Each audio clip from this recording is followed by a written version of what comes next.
Hello friends, as you know, we are running a series on modern drama, and today's lecture by Professor Payal Nagpal, who teaches English in the department in the Janaki Devi Memorial College, Delhi University. She is an expert on modern drama, and she'll be talking about Samuel Beckett, particularly the text that he wrote and that made him famous, Waiting for Godot. But before I request her to speak, I would like to make her talk about this dramatist in a general sense, because he's a slightly unfamiliar kind of a face, unfamiliar kind of a character, unfamiliar kind of a personality. He was born in Ireland, I'm told, and he knew English very well, but he knew French perhaps equally well, if not better. So, a truly European genius, and perhaps the person who determined the face of the emerging drama in the 20th century, and he was in the middle of it, literally and metaphorically. Literally because he was writing in the late 40s and 50s, and metaphorically that the entire thing called drama and theatre were revolving around him, particularly in Europe, if not the world. And he's been translated in many languages. So I would like Professor Payal Nagpal to talk slightly general about what kind of person she thinks he is, the scholar, the creative artist, the experimenter. What do you think, Professor Payal Nagpal? Thank you, Professor Prakash. I think it's a very, very relevant question and a very interesting point to begin with, which is Samuel Beckett as a writer. And I think there is this struggle that he envisions in his writing, and especially for somebody who has seen the two world wars, and for somebody who's writing a lot of his very famous works in the aftermath of the Second World War. It's very important to see how he imagines this in terms of a struggle. What is the role of the artist? Mm-hmm. I think that is a question that is there on his mind. Mm-hmm. And he's struggling with different cells within an individual, within a person, and how does the artist, how does the creative writer grapple with all this? How does the writer grapple with different aspects of his own life, his own experiences, and the world of which he is a part, and how to put all that within a specific genre? And when you talk about Beckett, I think it's very interesting to note that his fiction is very, very similar and at the same time very different from his plays. Similar in the sense that a lot of times one can see certain aspects of the characters. They could belong to his world of fiction also.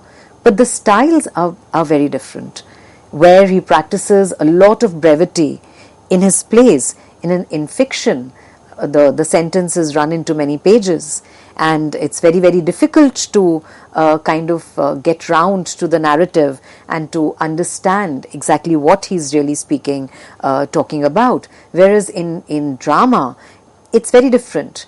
There is brevity, yet at the same time, each sentence is a very well chiseled sentence and very well crafted. And it almost, one has to, even a very simple sentence, nothing happens. So one has to actually deal with that. And I think he makes the reader struggle just as he struggles as a writer. And I think that is where Beckett's greatness as a writer lies. You see, he is also known as the writer of the theatre of the absurd. So this particular term, theatre of the absurd, what does it signify in the 20th century? So theatre of the absurd, and almost like a blanket term in which a lot of playwrights have been included. We have Beckett and Ionesco, Jean Genet. A lot of these writers have been included. But I think one playwright, dramatist who really fits into this particular category would be Samuel Beckett. And also because of the kind of chaos, the kind of absurdity of the human condition in the aftermath of the Second World War with the bombing of Hiroshima and Nagasaki. I think that is something that is very central to his work. He's able to kind of bring in the absurdity of the human condition. And of course, we know it's also related to the whole idea of, the myth of Sisyphus and the modern condition, to struggle with life only to know that at times it's all just going to be back, to the same, the stone is going to kind of roll back. Does this word, absurd, does it also connect with and apply to the art form? Because he is not perhaps following the usual method, the conventional method of theatre or drama, and he's questioning everything that is presenting on the stage, and he doesn't believe in all that is sacrosanct till that time. Is that true?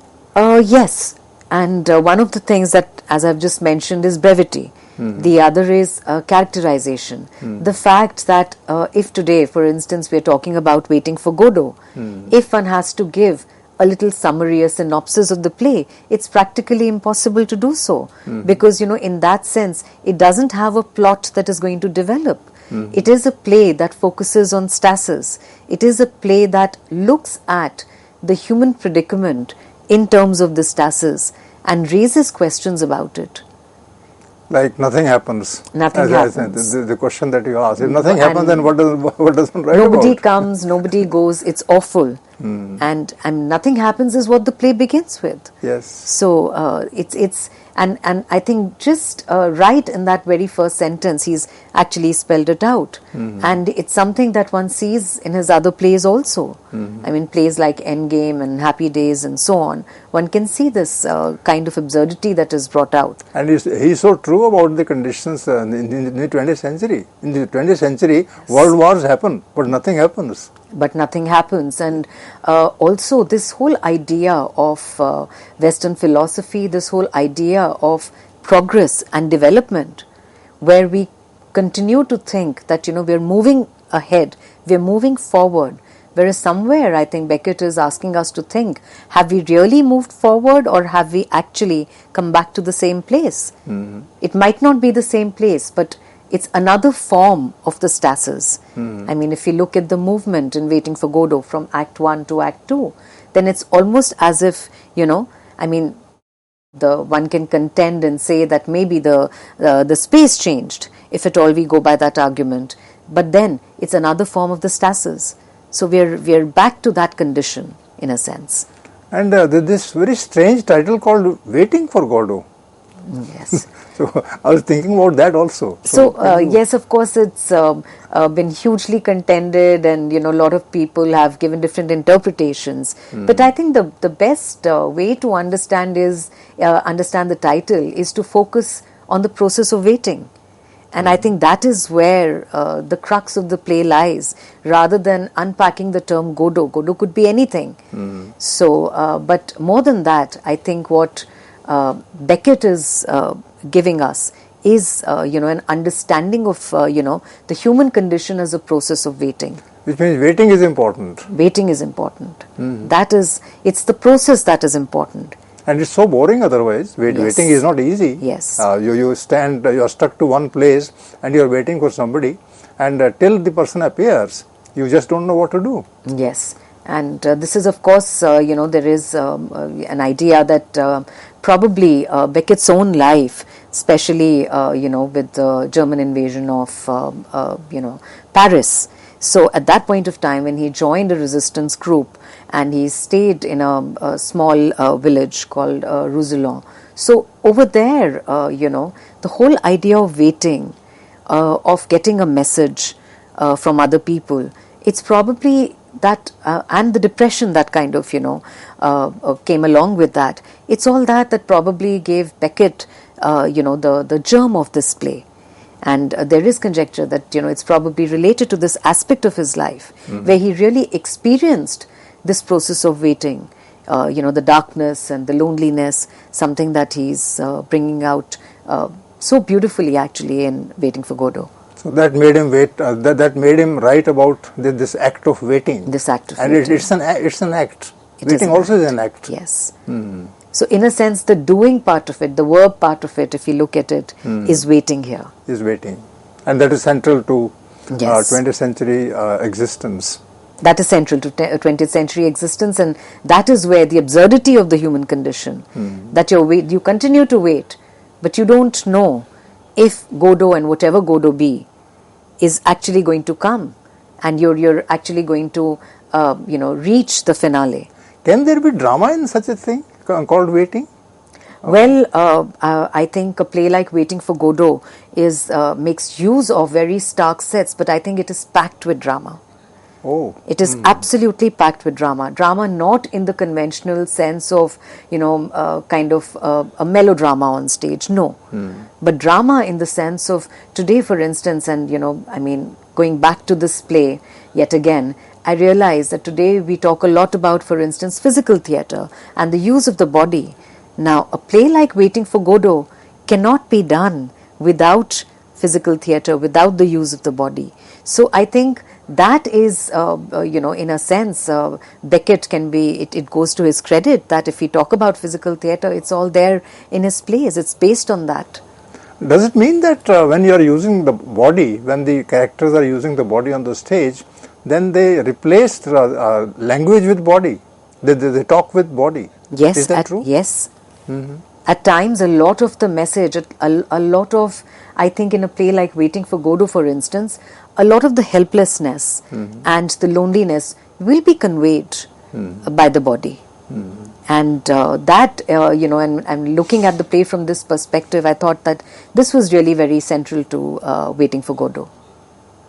And body in the 20th century, the body means the person who what eats, what makes his body, what makes him, and there is a question of employment that is there, and perhaps the people who don't have an employment, they have to only wait for a job or something of that kind.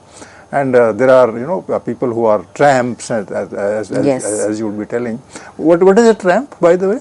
So here are these two tramps, Vladimir and Estragon, who signify just about anybody who have, people who have absolutely, probably as you said, no employment, nothing to do, none of those, certitudes to kind of actually acquire, nothing to look forward to in a sense.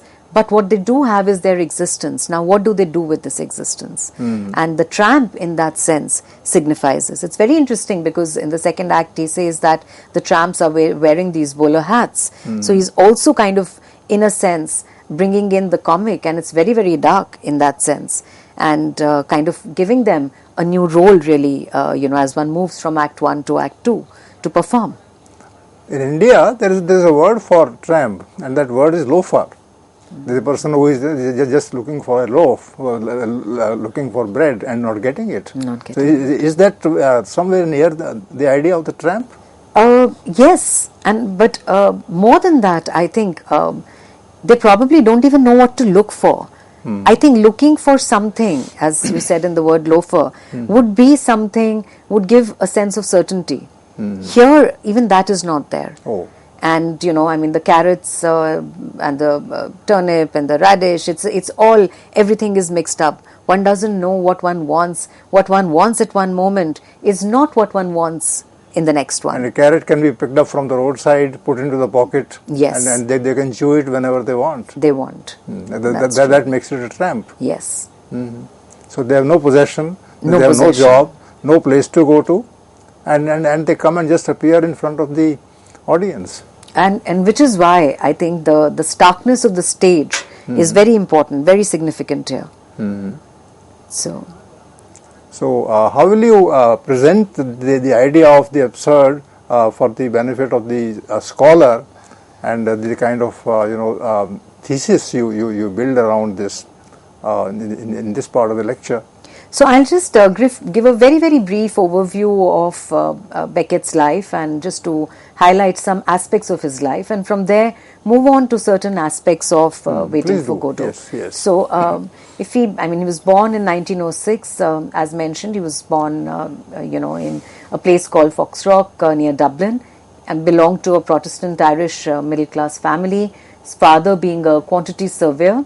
Now, very, very high credentials, as he did his PA from Trinity College, Dublin. He went on to Paris to teach. But what is very interesting about Dublin is his exposure to theatre. and he had a lot of exposure to theatre and watched plays of Sean O'Casey, and he really liked the plays that were put up. At that point of time, a lot of melodrama, vaudeville shows were also put up. Cinema was he was greatly influenced by the work of Charlie Chaplin. High modernism is something that really affected him, and the French writers particularly, he was greatly influenced by them. And of course, when he went to Paris, he was greatly influenced by James Joyce, and held a lot of discussions and conversations and a lot of silences with James Joyce. Tense political situation, of course, writer born in 1906, who lived right through the 1980s. He saw the First World War and, of course, the Second World War. So as mentioned, the German occupation of Paris had changed all this, and he had to go into hiding because he had joined a resistance group. And this is where probably the whole process of waiting gave him the germ of, the idea of play like Waiting for Godot. And so when he actually came back in 1945, when he returned after the liberation of Paris, he wrote a series of novels and plays, the trilogy Molloy, Malone Dies and Unnamable, and he also wrote the plays Waiting for Godot and Eleutheria. Of course, got the Nobel Prize in 1969. So, an interesting and important event that's often mentioned and something that becomes very relevant in our discussion of Waiting for Godot is when he was, seriously stabbed by a stranger in 1938, and he was, the person was imprisoned. And when he asked him, the assailant answered by saying, "I don't know, sir." So, this led him to understand how at times the acts that are there, there's no rationale for it. And that, in a sense, also kind of brought to his mind the whole idea of the absurdity of the human condition. It's important to also note that Beckett, as mentioned, was familiar, he's very, very well versed in both English and French, but he chose to write his plays in French so as to impose a certain discipline, what he said, the discipline of an acquired language. And, Martin Estlin says, by writing in a foreign language, Beckett ensures that his writing remains a constant struggle, a painful wrestling with the spirit of language itself. Now, here is a very interesting poster of a particular performance of Waiting for Godot, and if you look at it, the rope is very interesting. It almost indicates the whole idea of humans being tied to existence. And why are they tied? Where are they going? There are no answers to it. So if you read Waiting for Godot with the view that there are going to be a lot of answers that one is going to get, then one is certainly in for a surprise, because the idea here is to ask questions. So a play like Waiting for Godot was, very important in this respect. So written in 1948, the first performance took place in 1953, and it ran for 400 shows. And that tells us a lot about the popularity of this play. A very, very important performance was the 1957 performance that took place in a San Quentin penitentiary by the San Francisco Actors Workshop. And this particular production was directed by Herbert Bloch. And as Martin Estlin puts it, he says, "The curtain parted, the play began. And what had bewildered the sophisticated audiences of Paris, London and New York was immediately grasped by an audience of convicts." And a reporter, who was present there noted that the convicts did not find it difficult to understand the play. And a prisoner actually said, "Godot is society." Somebody else said, "He's the outside." And a person who was a teacher at the prison said, they know what is meant by waiting. And they knew if Godot finally came, he would only be a disappointment. These are two shots from that particular production. So Estlin raises a very important question as he asks, how is it that an avant-garde play was understood so easily by the convicts? And I think that is something that's, we talk about theatre of the absurd. So one part of it is, of course, the way in which the stage and the dramaturgy is to be conceived to convey this idea. But more importantly, the whole idea about, a play written immediately in the aftermath of the Second World War, the 1948, I think it really conveys this idea. So the first performances were for the benefit of the people who are in jail. Yes, if it was one of the performances. So the first performance, of course, was in a small theatre in Paris, which ran to about 400 performances and 400 shows. But this particular performance is very interesting because, a play was, a live production was actually happening after a very long time, after a few decades actually, in the San Quentin penitentiary. The jail, that is. Yes. I see. So people in jail, who are not exposed to culture, who are not exposed to education, ideas, they grasp the truth of this play. This is what you are saying. Yes. I see. So and because this was in a sense an avant-garde play, so people did have difficulty in times, in terms of understanding and relating to it, and which is what Estlin points out, that the people in that prison did not have any difficulty in relating to this, because for them it was this act of waiting. So if we look at the structure of the play, so there is a kind of symmetry here, and the play has been often understood in these terms, how there are these different pairs that complement each other, because Waiting for Godot does not tell a story. It explores the static situation. So we need to understand the structure of the play in these terms. So friends, in this particular part of the discussion, we have an idea of the playwright Samuel Beckett, of the play which is about waiting, and that there seems to be no action in the play, and yet the play is profound in its presentation and extremely relevant. So with this, we come to the end of this discussion, and in the following discussion, we'll be requesting Professor Payal Nagpal to tell us about the play in some detail. Thank you.